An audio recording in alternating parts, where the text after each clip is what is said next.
Missed an episode of your favorite podcast? Choose from over a decade of content in our archives, not just the latest episode. All free at GCNlive.com. This is your call to action. Get prepared, America. Economy, survival, energy, disasters.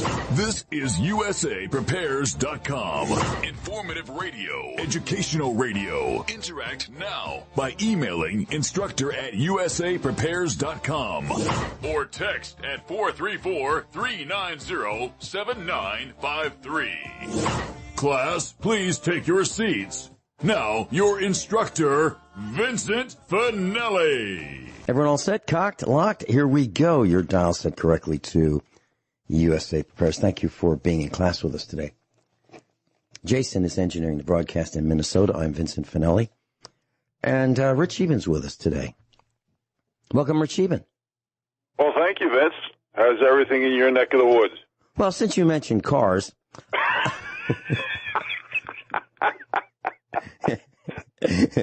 I'm only kidding about that, but I'll tell you what. It has been raining, and I know what Noah was talking about. This 40 days and 40 nights. Now, it hasn't been quite 40 days and 40 nights, but yesterday, Captain John Reagan filled in for me, and I want to thank you, Rich Scheben, for filling in for me last week. Last week My it pleasure. Last week it was it was CenturyLink. The internet was down, up, down, up, down. It was just unstable, and I could not broadcast. Yesterday, we got the forecast, and it had been raining and raining and raining like every other day, sometimes every day. And the trees are falling over. So much rain that our orchard was falling over. And they predicted between 2 and 6 inches of rain for the next 3 or 4 days here. And I thought, there goes the orchard, 15 years worth of work.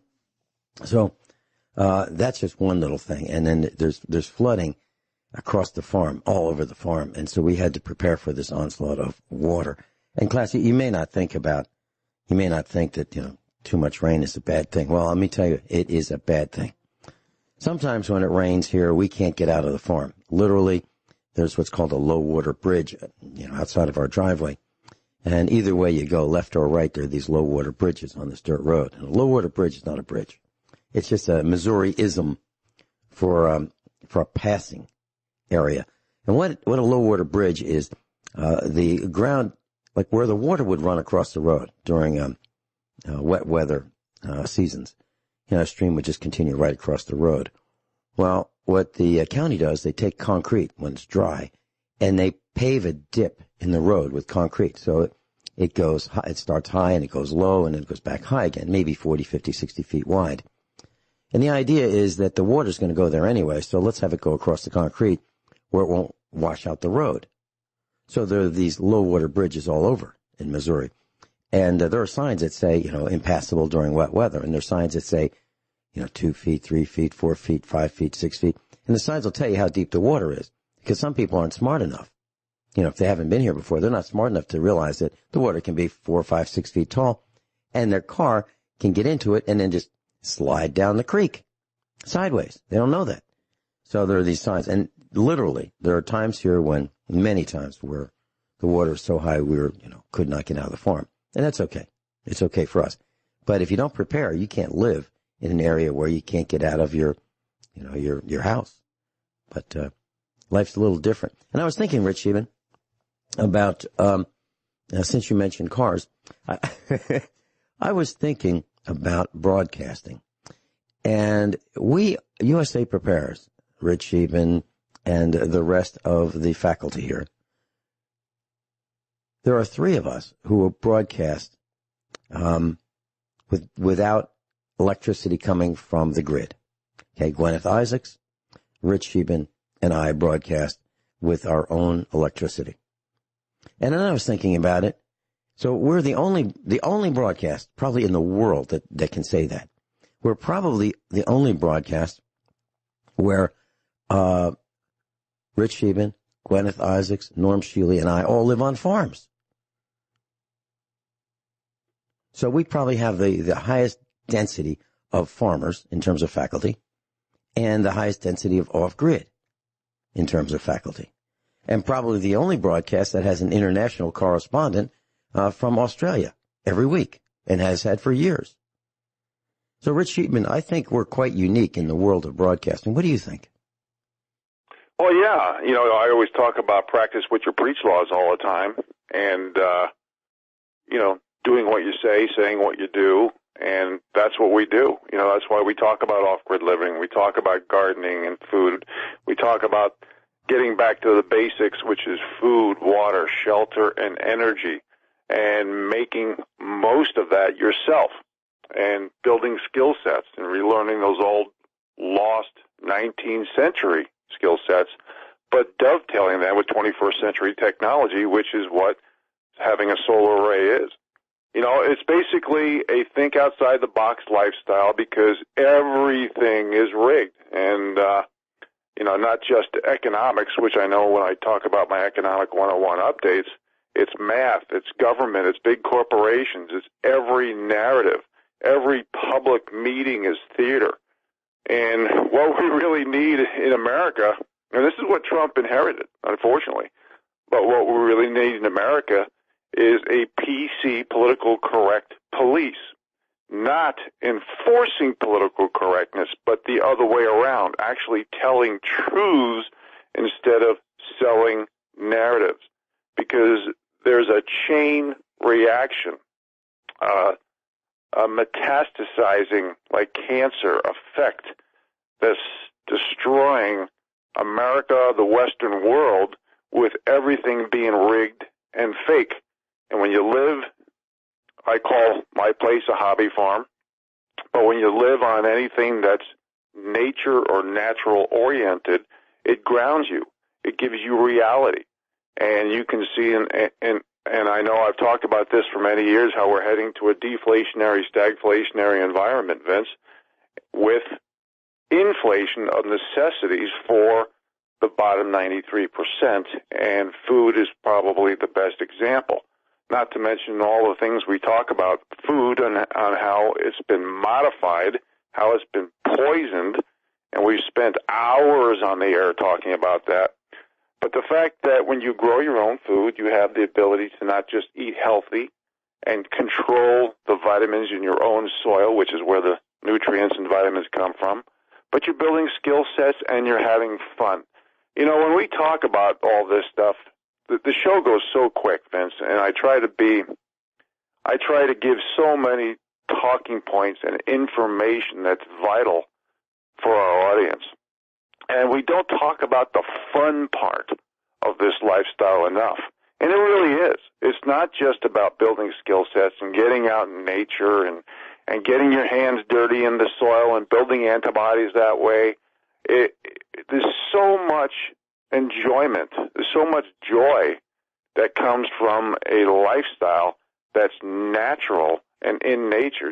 Just think if your only rules were not to create violence against your fellow man, and not to take drugs to be high, because you can get all the excitement and adventure and high from being out in nature. And, whether it be hunting or fishing or being charged by bears or sneaking up on wolverines and taking pictures. And, there's so much enjoyment out of catching a fish and then cooking it and putting it on your plate, or shooting an elk or a bear or a deer or with a bow and arrow and putting it on your plate and knowing what you're getting. There's so many benefits, and we could do 10 shows on this.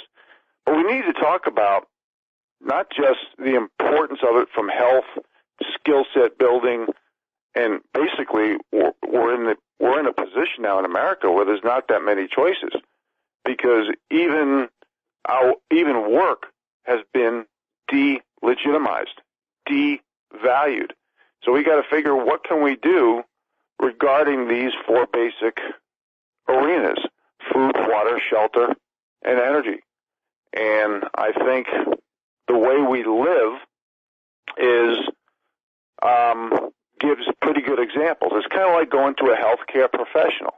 Let's say you go to a healthcare professional, any diagnostician, and you go there for a checkup, and they're telling you how to live and how to eat right and how to do this and how to do that, but yet they're majorly obese.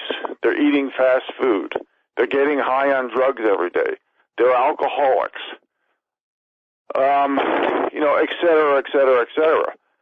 They start to lose credibility in your eyes because they don't practice what they preach.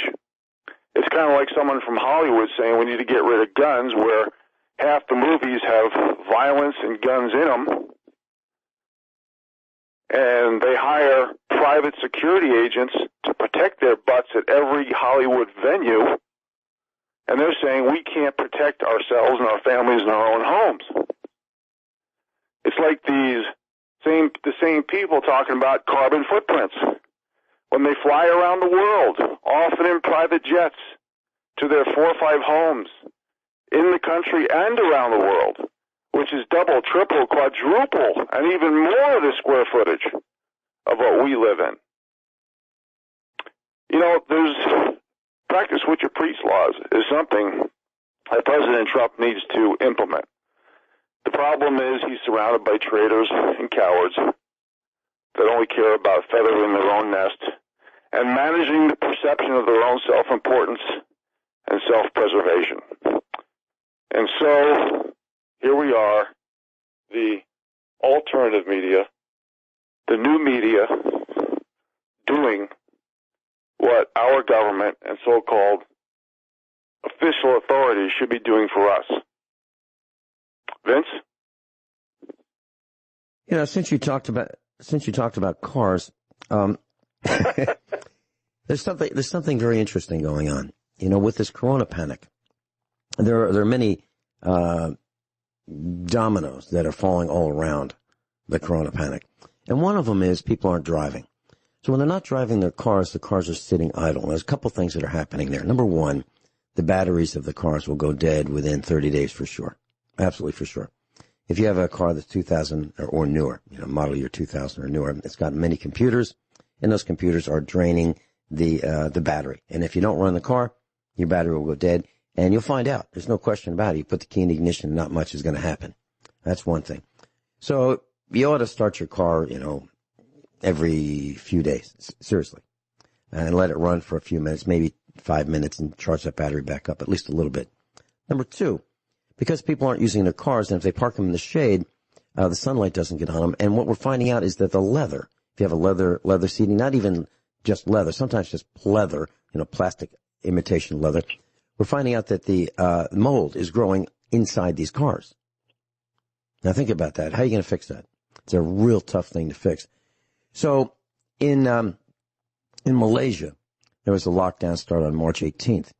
And what they found out was stores that sold, typical products that you might find in a big box store, like belts and purses and shoes, those that were made with leather, and sometimes those were made with pleather, plastic leather, were growing mold. Literally, they looked like Petri dishes. Literally. Hairy. Not all of them, but probably at least half of them. So depending on the construction, some of them supported the growth of mold. And these things look like blue cheese, except more blue than white, literally. So keep in mind that mold is another problem as a result of the lockdown. We'll be right back. Yeah, class, I just want to say thank you to all of our USA Prepares instructors. Captain John Reagan, on a moment's notice, was able to fill in for me, and Rich Scheben was able to fill in for me. It's really, really wonderful to have such a great faculty. It really is. And the faculty helps each other. And I am the most blessed guy on the planet. I really am, to be surrounded by men and women that are, the faculty of USA Prepares. Rich Scheben, I'm looking out the window, the studio window here, and we have, because the grass is in such short supply,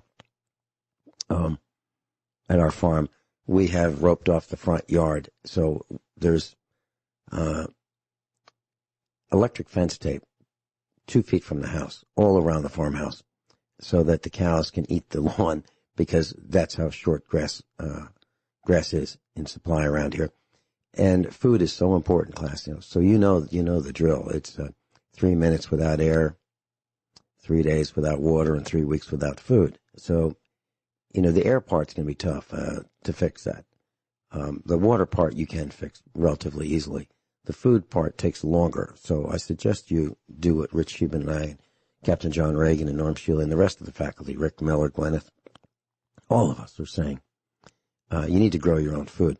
And literally you can get a bucket. You can get a 5-gallon bucket, get some soil, and plant some seeds and grow. If you have a balcony you faces south, you can grow some of your own food, literally. And that's what happened during World War II.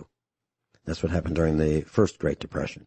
We are in the Second Great Depression, and you need to become more self-sufficient, period. You need to.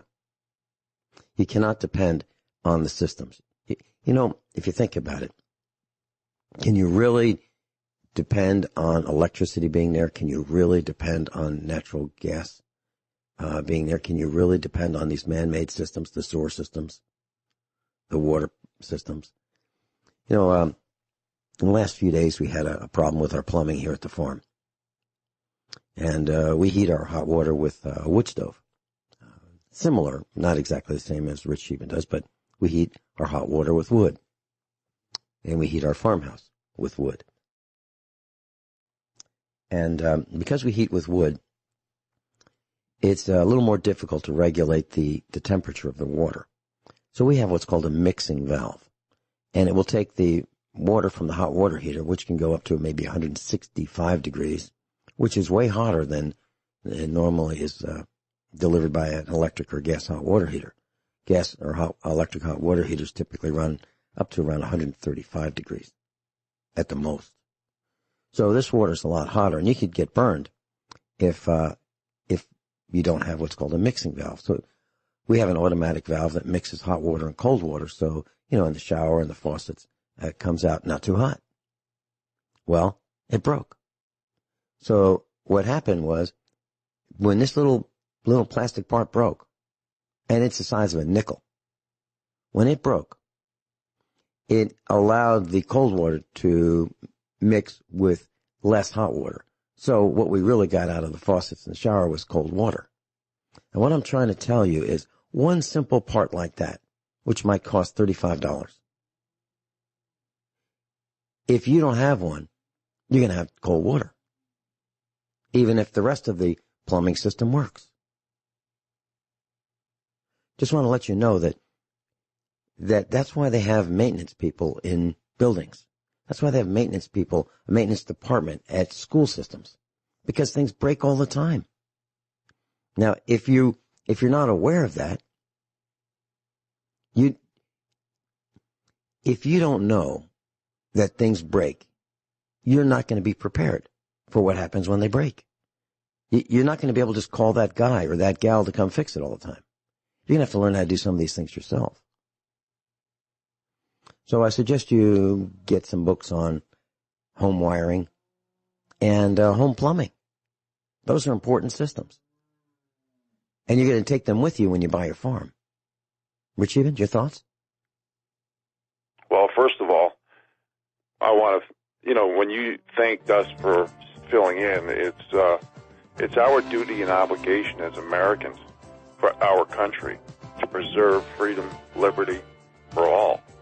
So we do this because we feel obligated to do that. And I hear the music coming in, Vince. I want to make a comment about Los Angeles and a 14-acre garden plot that I haven't mentioned in years that people need to start doing again. Okay. All right, we'll be right back. Rich Scheben's with us, broadcasting from his off-grid farm in Montana. Rich, you were talking about Los Angeles. Please continue. Yeah, I just wanted, since we kind of deviated into gardens and things like that, and supposedly it's for your safety, which should be the heading of our conversation for at least the next half an hour. I want to recall an article, a story. I think it actually made certain people made a mini documentary out of it. It was a group of people in South L.A., I believe. And for those of you in South L.A. or L.A. who's listening, I want to congratulate you guys because you're really heroes what you did here. But unfortunately, the powers that be saw what was happening for the benefit of the people and dismantled your garden. Anyway, there was 14 acres that some rich guy owned and allowed the local people to basically do raised bed gardens in the area. It was in a fenced area so they could lock it up to prevent thievery. But it was free people. Free people teaching, talking, sharing, cross-training about their gardening experiences from soil to heirloom and open-pollinated seeds, everything that we talk about, different species of vegetables, how they did it, what's the maturing date, the yield, all this stuff, the vitamins, the nutritional benefits, and this is why the powers that be in most municipalities don't allow front yard gardens, because they have covenants and city ordinances because they say gardening in your front yard is ugly. Why they do this is the same reason these great people in South LA had their 14-acre garden plowed down after all that work. And they tried to buy it from this guy, and the guy would not sell. And there was some more to the story, but long story short, it's basically when the powers that be, especially on the Democrat side, says it's for your safety, like over 100 years of Democrat-run cities, everything is the opposite of it's for your safety. It's to distract you. It's to dumb you down. It's to divide you by this is why there's such a major uptick in negative news on Trump and Republicans, because the Obama spying is proven.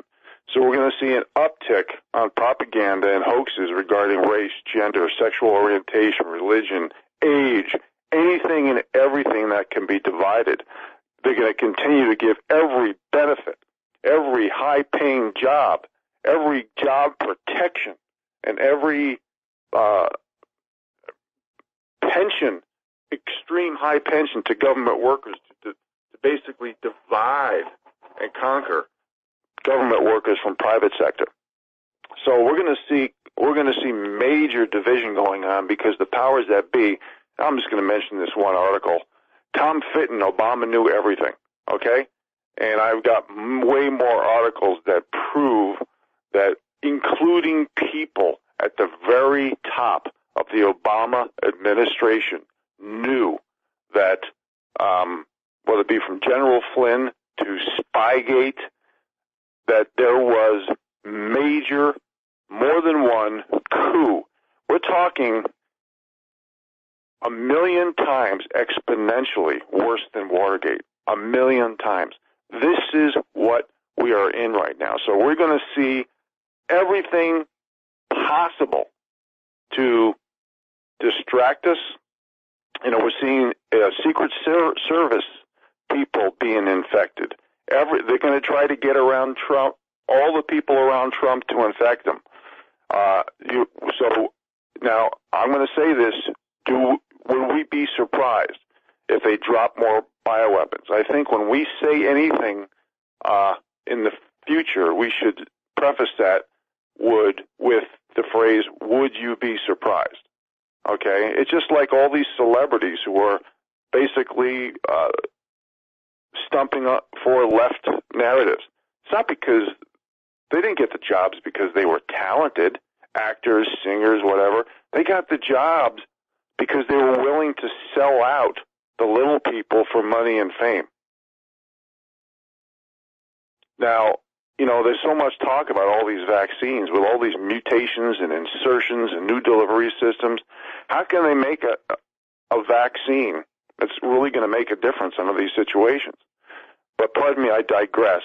What I'd like to do, Vince, is shortly, I want to go through a few articles, if I may, and basically under the heading of, is it really for our safety?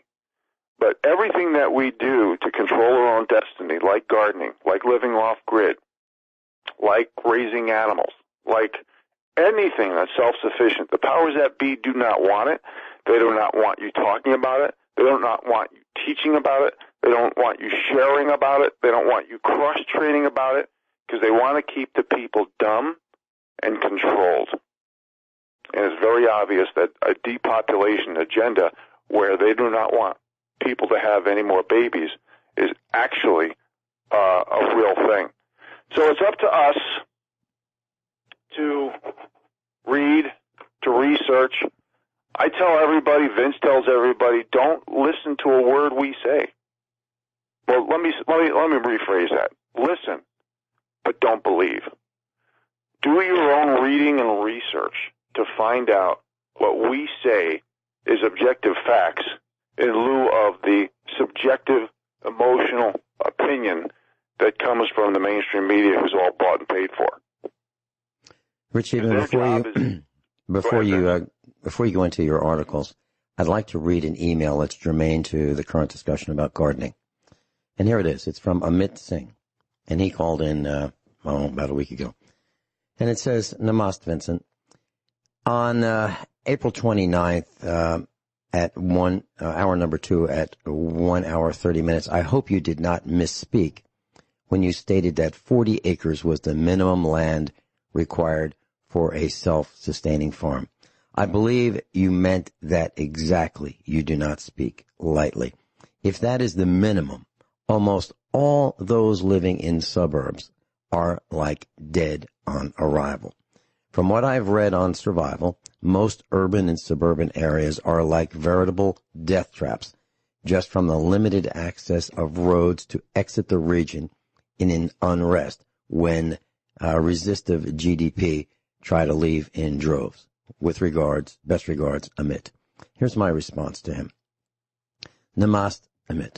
Thank you for calling in on Friday. It was wonderful to hear you on air. Yes, I believe that 40 acres is the minimum to be mostly self-sufficient. Depending on location, a well-balanced farm would be half woods and half pasture land. A cow eats 30 pounds of hay each day and drinks about 10 gallons of water daily. Depending on location, it takes between 3 to 5 acres of grass to feed a single cow when the grass is growing. So you'll need some grass for hay. One round bale of hay weighs around 750 pounds. In perfect condition, it will feed one cow for 25 days. You'll need to feed the hay for 5 to 6 months per year. So 8 acres for hay, plus 10 acres for 2 cows, plus 1 acre for the house and a vegetable garden equals 19 acres. 1 acre remains for chickens, farm sheds, driveway, etc. There goes 20 acres, or half of the farm. The other half is woods for firewood and wild animals for hunting and distance from neighbors, a small pond, etc. That is why I maintain that the minimum size of a somewhat self-sufficient farm is 40 acres. In Europe, farms are 20 acres or so. Land is at a premium, but those farms are not self-sufficient. All the best, my friend, Vincent. And then, I also said, 1 acre may provide 1 bale of hay, depending on soil and weather conditions. And, let's see, Amit said to me, Namaste, Vincent, your meticulous calculations gave me a pause to think. I can add that it wiped a smile off my face. At my age, and considering most people around me, I think I'm late for this sort of change. I've already written to you that it takes about 15 to 25 years to realize how this system is really run. And as time passes, opportunities and the ability to leave urban, suburban life shrink drastically. As evidence of the above, I've written before, it is that a typical USA prepares instructor is in the age range of 60 plus. And that, too, being a natural born citizen. I came to the system when I was 31 years old. I've moved several times. I doubt I can move to a farm life, although by God's grace I remain debt-free and prescription-free, drug-free, and I have limited means. The only defense I have against your detailed calculations is that I'm a vegan and I should be requiring less land. But I think such argument is a mere technicality because it will be hard for me to move to, say, even a 30-acre farm. Best regards, Amit. So that was, Rich, the reason I read that is I wanted the class to hear my definition of what the minimum size farm for being somewhat self-sufficient is. Half pasture, half woods. And why would you need a cow? Well, a cow will mow the fields for you. A cow will keep the woods clean for you without too much work on your part. So any comments on what I said about, a small farm? Yeah, I'm going to be a little more optimistic than you in the context of it depends. First of all, you said the average age is 60 plus. Well, me being only 29 years of age, I'm going to comment on that. Okay, that was a joke, Vince. You're supposed to laugh, okay? That was Anyway. But you've celebrated, wait a minute, this is your 31st celebration of your 29th birthday. Yeah. What I want to make a comment upon you, I don't feel a cow or cows are necessary. I have goats and chickens. I hunt and fish. It depends on your balance of lifestyle. I have a pretty good-sized garden with 2 small greenhouses. I harvest edible and medicinal plants. I think it depends on how many people you have on your so-called farm or hobby farm, and are they going to work it, or are they just going to be useless eaters? And I say that in the context of, do they expect you to do the gardening? Do they expect you to do the hunting? Do they expect you to do the fishing? Do they expect you to preserve the meat and the food and the vegetables? Do they expect you to take care of the animals? It all depends. That's why I talk about sharing and cross-training, because it's so important. And I believe, I personally think 20 to 40 acres is what I recommend for people leaving urban, suburban America. I believe in having a balance between what you grow, like your garden, your grass, and your woodlots. It also depends on your skill sets, your capital resources, your individual health, your debt loads. There's a lot. I mean, we can talk about this for days. Rich Scheben's with us, and we are talking about gardening. We've got Kyle in Montana. I just want to make a quick comment before Kyle joins us. So, class, if you want to know how big an acre is, it's about, this is radio, so I'm trying to give it to you in terms you can visualize. 200 feet long by 200 feet wide. 200 feet by 200 feet is about an acre. And 40 acres is a quarter of a mile long by a quarter of a mile wide. Or a quarter of a mile by a quarter of a mile. That's 40 acres. 160 acres is a half a mile by a half a mile. So I just want to give you a relative feel for how big an acre and a 40-acre piece of land is. Kyle in Montana, welcome. You're on with Rich Scheben and me. Good morning, my friends. Being as you asked about gardening, I was going to jump in for a little bit. For a mid, I would think, or anybody else out there, I would not want to discourage you, because 20 acres of land is pretty hard to come by nowadays in a decent way that you can afford it. I would suggest to him that even if you can find 5, better off with 5 than you are living in the city or even in the suburbs of any way, shape, or form. Because if you get the right 5 acres, you're not going to necessarily have wood that you can cut, forever. That ain't going to happen. But there's a possibility, if you set yourself up with a little bit of forethought, you could easily grow goats. You can have rabbits. You could have a very large garden, probably more than you can handle. And you wouldn't be as totally self-sufficient or even as mostly self-sufficient as Rich or Vince or I. I only have like a little over 8 acres.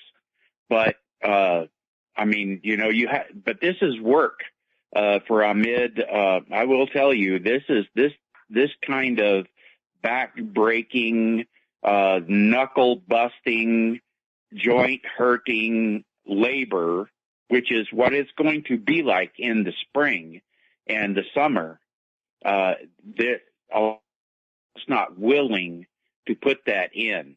That's the key, is the willingness to try.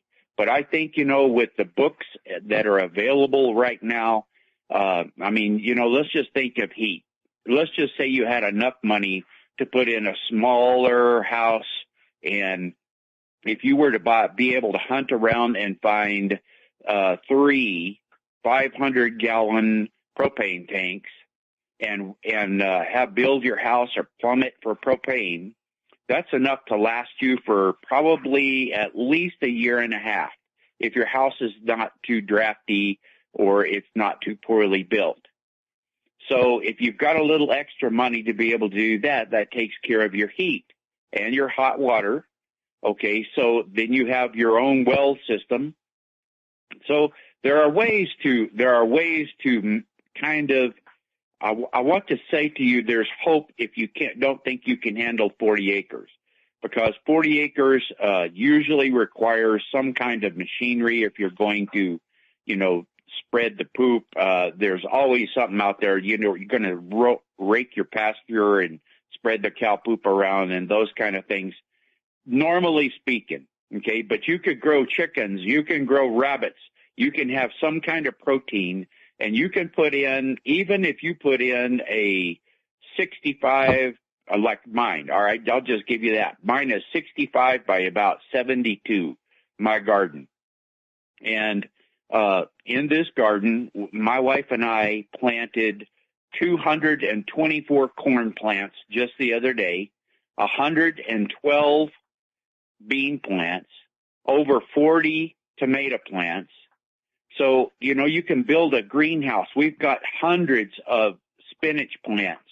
So it just is a matter of being willing to go after it. And both of us have celebrated our 29th birthday about 42 times. So 44 times. So anyway, that's really good advice, Kyle, and it's always good to hear your voice. And we will get together again this summer like we talked about. And anyway, I want to go back to, since I was talking about L.A., keep in mind what he said is, if you don't do what I say, and I've said this a couple times now, I will shut off your power and water. It's never too late to leave urban, suburban America. And I grew up in the metropolitan area for 26 years before coming to Montana. Now, I want to tell you, when you talk about pricing between 5 and 20 acres, it's disproportionate pricing, at least in western Montana, which means it's not 4 times more to buy 20 acres than 5. There's really not that much of a difference, okay? Now, I really recommend having a balance, doing raised beds and having a balance between pasture. And when I say pasture, I mean that in quotes because I'm a big fan. All right, we're going into a break. Hold that thought. Everyone all set?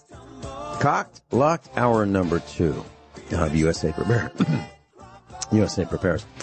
I'm looking out the window, and you could be doing this too, class. I'm looking at 3 calves, and they are just feet away from the window. And if you had some acreage, you could do that too. And you could buy a cow. You could buy a cow that's already pregnant, and within months you could have a cow and a calf, and then you could borrow a bull, and then you could start making your own cows and calves, and you could be paying for the cost of your farm or farmette with your cows and calves, or you could use goats or sheep, or any other animal, any other farm animal. And Rich Scheben was making an excellent point, and that is that the cost per acre generally changes with the number of acres you buy. You buy more, your cost per acre is less. So, for example, I was able to buy a square mile near our farm. And I was able to sell it for, $1,500 an acre. I want you to think about that. $1,500 an acre. That is about, 1 acre would be 3 car payments of a new car today. Actually, it'd be less than 3 car payments. The average car payment is $545. So for 3 car payments, you could have had 1 acre. For 6 car payments or a half a year of a new car, you could have had a 2-acre farmette in a village with like-minded people. But that's gone now because there wasn't enough interest to do it. Now, what developers do is they'll buy a tract of land, let's say 100 acres. They'll pay for it at the 100-acre price, and then they'll divide it into half acres or 1 acre and sell it at 5 times or more of the price that they paid for it. That's what they do. Now, in our case, I wasn't going to do that. I was going to sell it at our cost, but there still wasn't enough interest, but that's gone now. We can't do it anymore. So, Rich Scheben, that was the point you were trying to make about the cost per acre, right? Yeah. Give me a few moments here, Vince. I have a friend who lives here maybe not quite half the time. He lives in the southern states, comes up here, and he's got a small ranch, and he does a little land development on the side. And he's selling 5-acre parcels. One parcel he just subdivided it. He's selling it for $310,000 for 5 acres. He sold 3-acre parcels for $200,000 on average because of so-called views. Now I just put a 20-acre parcel and a 2-acre parcel that are adjacent to one another. Now give me some time here. I just want to put this in perspective. For in the hundreds of thousands, okay, 100+ thousand. So it all depends on how much infrastructure I end up putting on there. If I put it in a well, if I make some building sites, stuff like that. It's got phenomenal views. It's on a ridge, but I'm selling it quite cheap, probably average cost. But the reason why I mentioned 20 and 2 acres is because, first of all, per acre pricing is now irrelevant because everything has been subdivided. The odds of finding acreage in the upper hundreds or thousands, even in western Montana, is almost impossible for the average Joe. Because if there are big ranches left in western Montana, it usually goes to kin, okay? It usually is in a trust or a corporation, and it doesn't get subdivided. So don't worry about per acre price as a unit of measure. Those days are gone, okay? And I really recommend doing raised beds, which you want, in my opinion, as much varied topography as possible. Ridges, draws, all that type of stuff for privacy. Make your own soil. Buy soil to start your garden. Use the logs on your property to be your raised beds, your peripheries. Because when you buy old pasture, you're buying chemicals, you're buying heavy metals that's already in the soil. You don't know what you're getting, and that includes in your water table as well. It could be full of glyphosate. Who knows what kind of poisons could be in there. But if you buy, and the reason why I mention the fact that I'm selling a 20 and 2 acre parcel, contiguous land, let's say you want to go in with a friend or a family member, and you have different amounts of capital resources. What you can do here in Montana is called a boundary line readjustment. It's just thinking outside the box here. You buy the 20 and the 2 acre parcel with a friend. One buys one buys the other. And then you hire a surveyor without going through subdivision review. What you do is called a boundary line readjustment. So you can make that to 11 acre parcels. You can make it a 21 acre parcel and a 1 acre parcel. You can make it anything you want without going through subdivision review. And this is what I recommend you do. For those of you who are looking for land, if you can buy a bigger parcel next to a little parcel, the little parcel is a lot less expensive, obviously. Then you get the big parcel, and then you can make it into whatever parcels you want. So if you're sitting there looking at your friend, looking at your brother, looking at your son or your father right now and saying, hey, this is a damn good idea, let's buy a big parcel with a little parcel next to it and do a boundary line adjustment and basically make whatever size lots you want. If you start with 2, you end up with 2. If you start with 5 lots, you end up with 5, and you can move the boundary lines wherever you want. I'm not saying every state is like that, but here in northwest Montana, that is obviously the case. So I really recommend you getting out of pasture land, you having forest, because it doesn't take much of a footprint to do a garden, or put a cabin, or put a barn, or a garage, however you decide to do it. The footprints are tiny. The machinery, whether it be backhoes or bulldozers, can do the job in minutes. Forget about, look at as much extreme topography as possible for privacy and end-of-road privacy. This 20 acres I'm selling is end-of-road privacy. That means only 5% of properties here in western Montana have end-of-road privacy that's true, which means no one has an easement going through it or through its edge. I can't tell you how rare that is. That's the kind of things you need to be looking for. And I do not believe, like the letter that you wrote from that listener, Vince, I do not believe there's a bad time to buy. I think we need to, this is why I talk about a balance between ideas and solutions, and I use financial, economic, social, and political rationale evenly. Because when you have Democratic mayors saying, you don't do what I want, I know you have a smart meter. I am going to literally shut off your water and power. Now, if you want to live under that type of tyrannical dictatorship, that's yourself. If you want to continue to be dumbed down and not learn skill sets, that's up to you. That's why you're listening to this show, because we not only think outside the box, but we give suggestions. We are practicing what we preach. Vincent? Yeah, and for example, I mentioned at the beginning of the broadcast that the rain was quite intense, and that the orchard is fallen down. So now, why would I mention that? Because I think it's important to protect the orchard. Why? Because there's fruit that grows on the trees in the orchard. What about the grapes? What about the berries? So a lot of us who have farms have berries, and we have grapevines, and we have some kind of a fruit orchard, or we have nut trees, and or all the above. And you can do that. And if you have a farm, you don't have to ask for permission from the big government or even a little government to plant those trees. You just do it. It's your land. And can you do it on 5 acres? Of course. Of course you can. Can you do it on 3? Yeah, you can. But the smaller the land, the smaller the acreage, the more difficult it is to be more self-sufficient. So the greater the acreage, the greater the potential for being self-sufficient.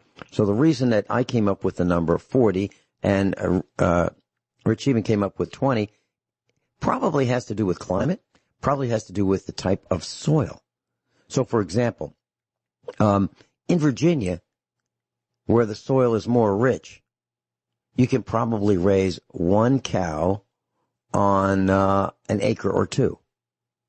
Well, here in Missouri, most people have 1 cow for 6 acres because there's so many rocks here and the soil is not very deep. So the soil isn't quite as rich and fertile in Missouri as it is in Virginia. And you know where there's really, really good soil?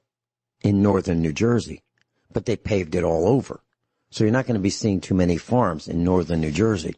And the soil is probably polluted with all the pollutants that fall from the sky and all the pollutants that have been applied to the soil. So what we did, and what you may want to do, class, if you're going to find a farm, is find a rundown farm.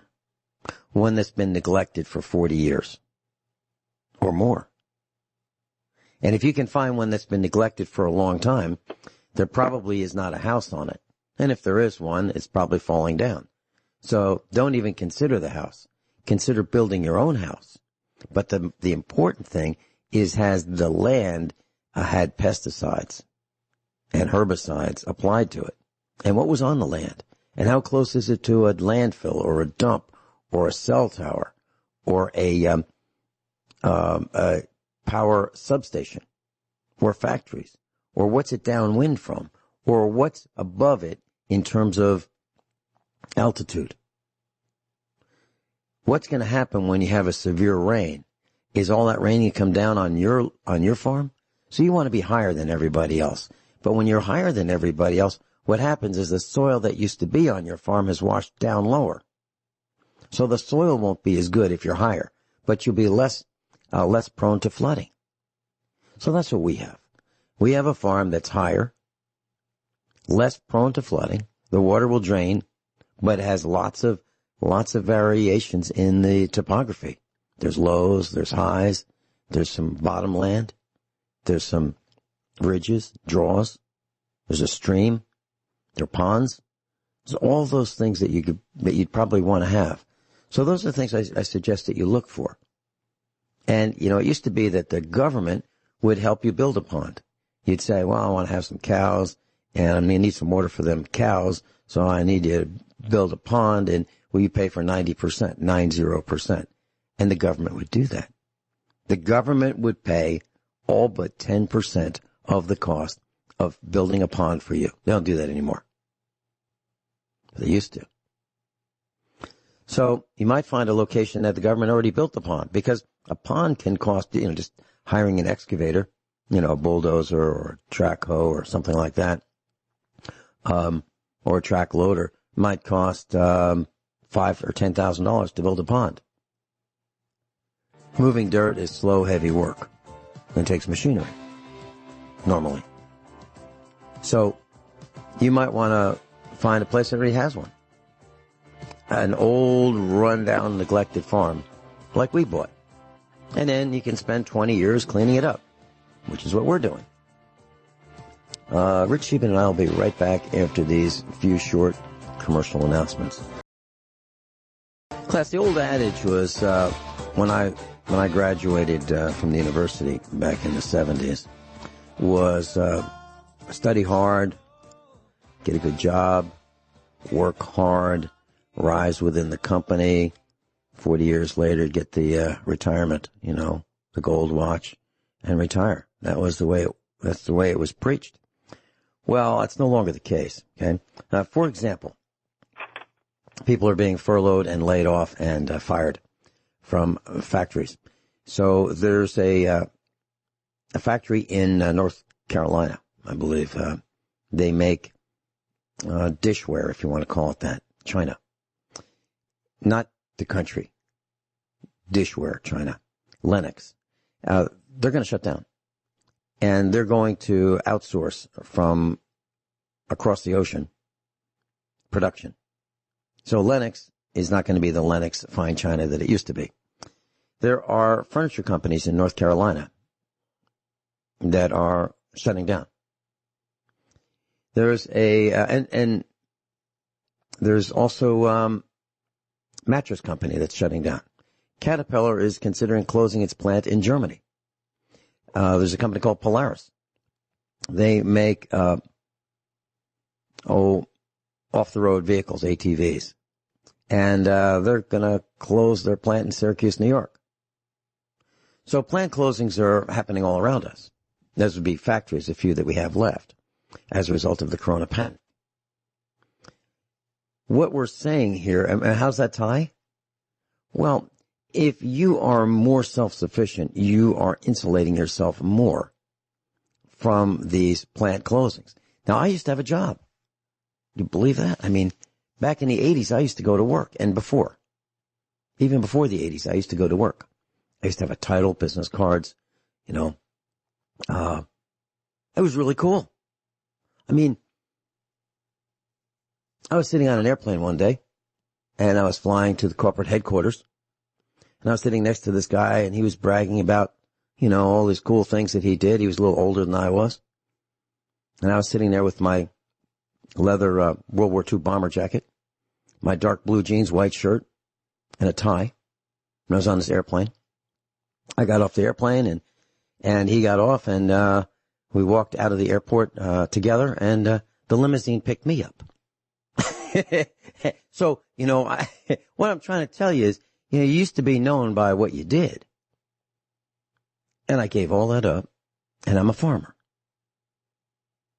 And I love being a farmer. And I wouldn't trade it for a second. I don't want to be one of those people who has a nice job, makes a decent salary, but at any moment, the CEO can say, that's it, we'll sell that division.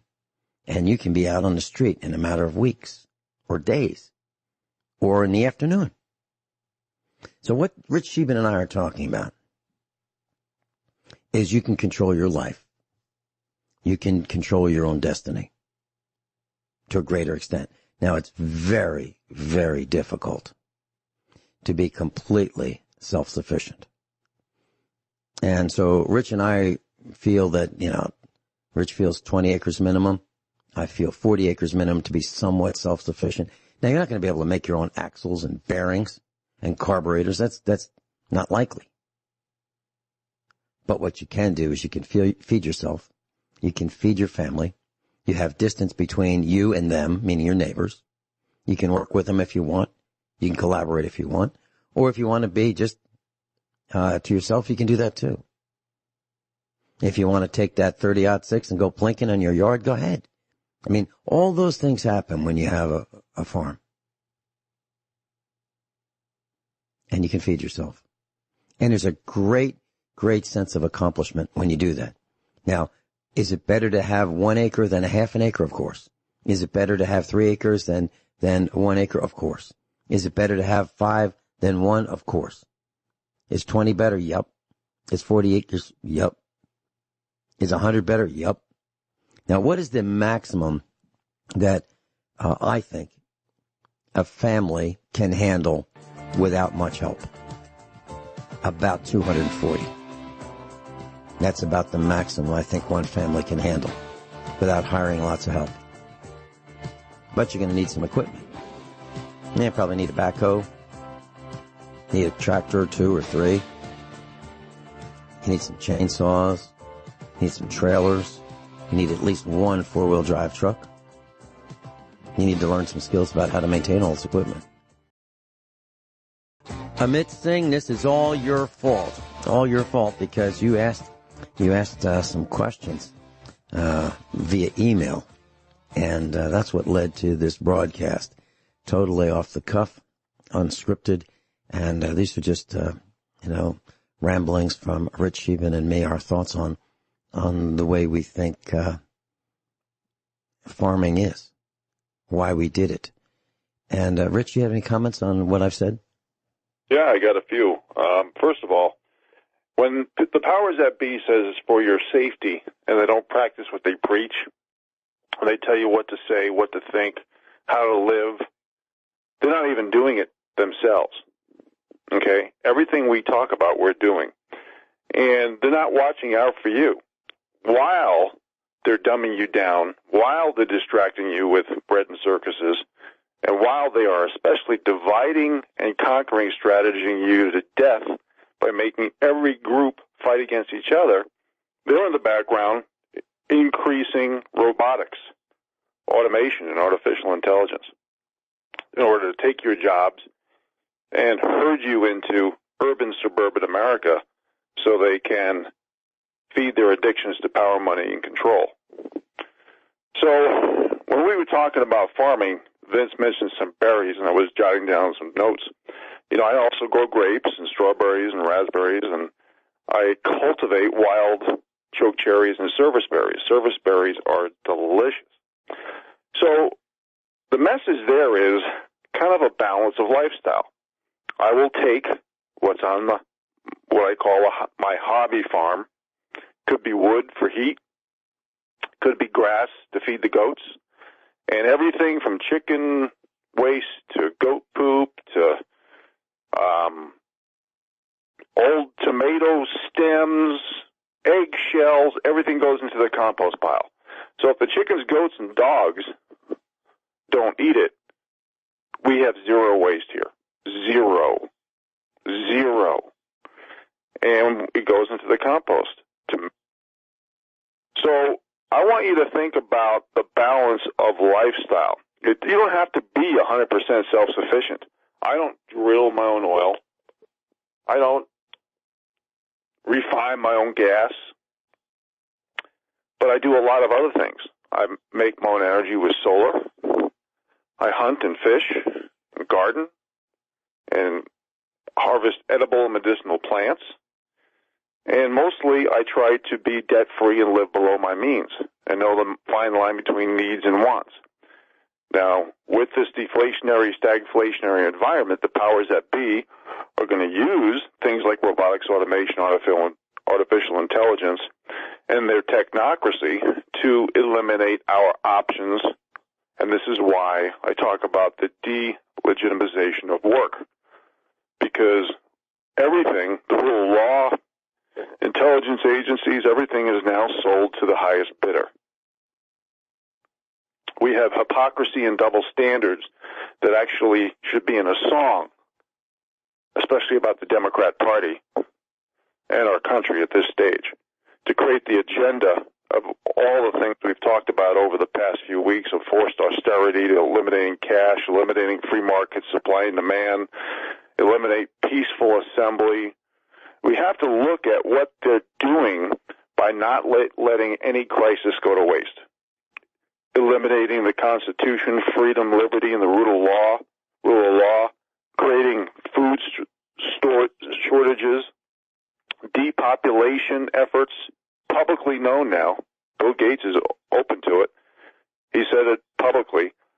Free speech elimination, forced vaccines to lower our immune system and create immunity passports, forced lockdowns, house arrest, delegitimize work, where unemployment's now about 23%, the real unemployment. Of course, everything, every category and unit of measure, from unemployment to CPI and inflation to GDP, everything now has a regular number and a real number, just to show you how they are not watching out for you. They are creating deception. And Vince, I know we did go into a total tangent. I was wondering if I could mention a few articles real quick, since it's about our safety, just to show you how illegitimate things are, if that's okay. Unless you have other things you want to talk about. Well, I was just wondering, what would Adolf Hitler do if he looked up in the skies and he saw the chemtrails? What would he do? What would he do if he saw poisoning of the food system with chemicals and dyes? What would he do? What would he do if he saw substandard automobiles being made? What would he do if he saw lazy workers? What would he do? What would he do if he saw politicians that were subverting the government? What would he do if he saw politicians who weren't Germany first? What would he do? Now, he did a lot of bad things, but he was for Germany. And if you think about him and you think about some of the politicians we have, well, our politicians are not for America first. They're for themselves first. So I mentioned that because of some of your comments. But, Rich, I hope you're going to be joining me on Friday. Is that still on? Yeah. Yeah, okay. So we can continue some of these things on Friday. Please continue. Well, first of all, regarding whether it be Hitler, Joseph Stalin, Mao, Pol Pot, doesn't matter. They're all cheering right now for the blue team. Joseph Stalin, I mentioned a quote from him. I'll paraphrase it. He said very clearly that voting doesn't change anything. The people who count the votes change everything. So we have things like Adam Schiff taking 2 years to delay the Russia transcripts. We have Obama creating an official saying Evelyn Farkas admitted she lied on MSNBC about having evidence of collusion. James Clapper admitted to no direct evidence of Russia, and many more. Trump says human scum, Obama administration, what they did to him and Flynn, it's treason. Well, it's treason, sedition, and espionage, Mr. President. And the fact that these people are still running free with no indictments and no arrests is pretty unbelievable. But we have so many. Everything is a setup. Everything is a hoax. Everything is propaganda. Everything is a lie and gaslighting. Everything is a false flag. So for those of you who are listening to this broadcast, living in urban, suburban America, I'm not telling you what to do. The people like the mayor of L.A. and the mayor of New York and those type of people are telling you what to do. We are offering suggestions for ideas and solutions to try and control your own destiny before it's too late. Because there's an agenda behind everything. And what you need to do is think about that lifestyle balance. You're not going to be 100% self-sufficient in anything. Nobody is. The mountain man days and the American Indian days are over. But you can have a balance. You know, even if you had a garden, maybe if you put up some solar panels, maybe if you raised a few animals, maybe if you looked into buying land, especially if you have friends and family, buying land together is a great way to do it. And I talked about buying contiguous land that's adjacent to one another and multiple parcels so you can do what's called boundary line adjustments. Now, in Montana, that's the case. I don't know if it is in other states. And this way you don't have to go through subdivision review, because subdivision review these days is extremely expensive, doing everything to code, from roads, everything, you name it. And I just think it's very doable to move out to a rural area this year and do everything intelligently.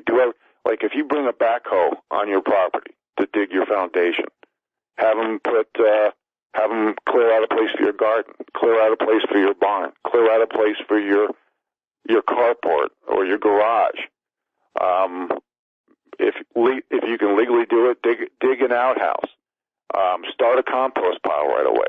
You know, and as far as structures go, there are a dime a dozen. And I've mentioned this on this show many times. There's a guy here in town who does sheds, builds them indoors, guest houses, garages, barns, and he's got a special hydraulic flatbed that can move and pick anything up and move it wherever you want.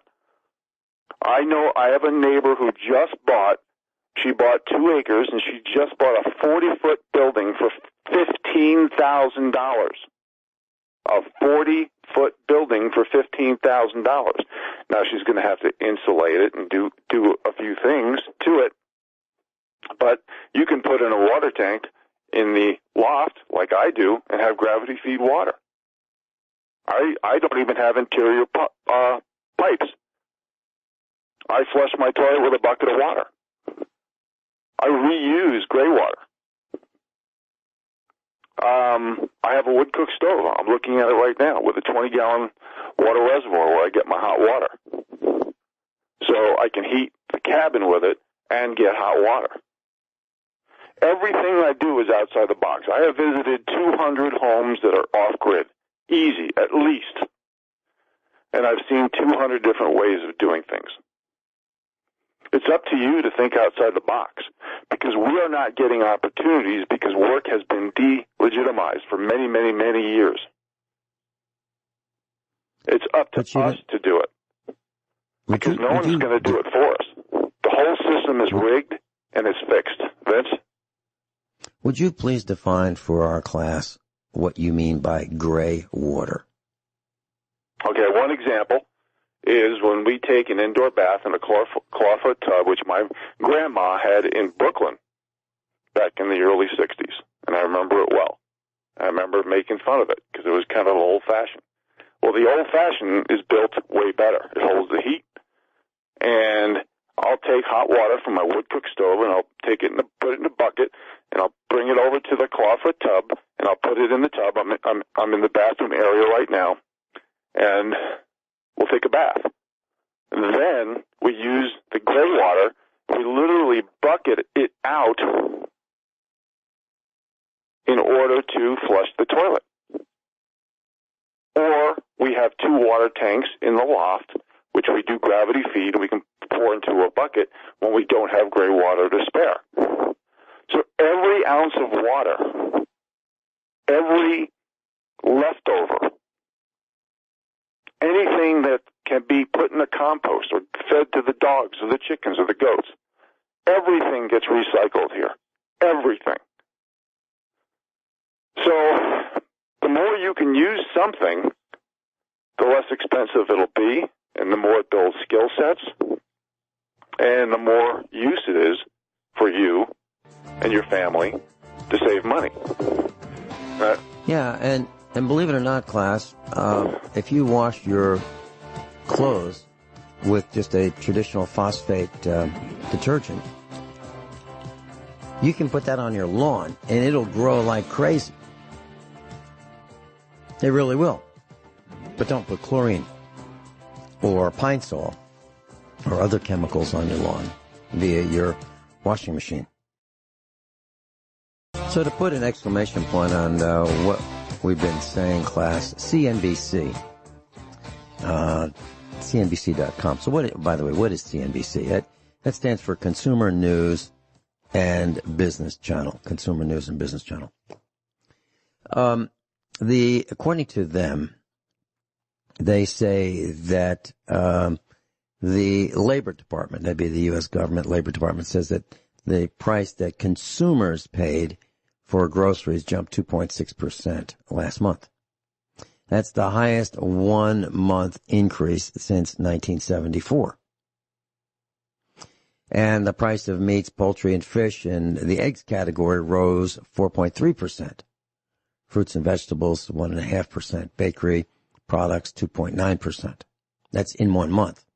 Now, if you just take that 2.6%, which is, like the average increase in food costs at the supermarket, and you multiply that, that's a 1 month increase. So if you multiply that just times 12 months for a year, this is not compounded. This is just a straight multiplication. 2.6% times 12 months, that's 31.2%. So if it continues at this current trend and you compound it, it will be way more than 31.2% increase for the price you pay for food in 1 year. Now, of course, this is me speaking. This is not fact. This is just my extrapolation of what I'm reading. I'm looking at the weather, and here it's raining like crazy. And it is raining so much that if it's raining like this, where farmers are planting, corn and wheat and row crops, they can't because the ground is mud.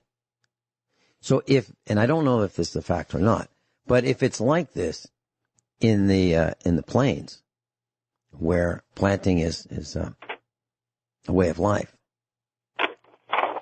the crops are not going to be delivering the yield that people would like.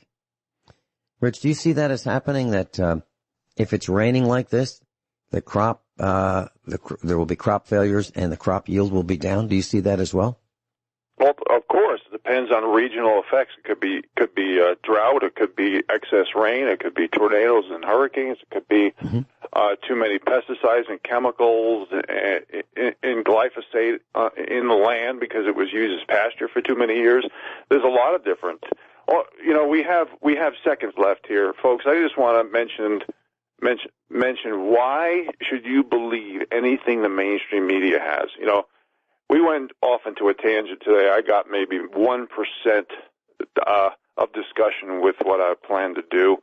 But I just want to mention 3 quick articles to you. Cuomo shocks 66% of new cases, meaning COVID-19, are people who stayed at home.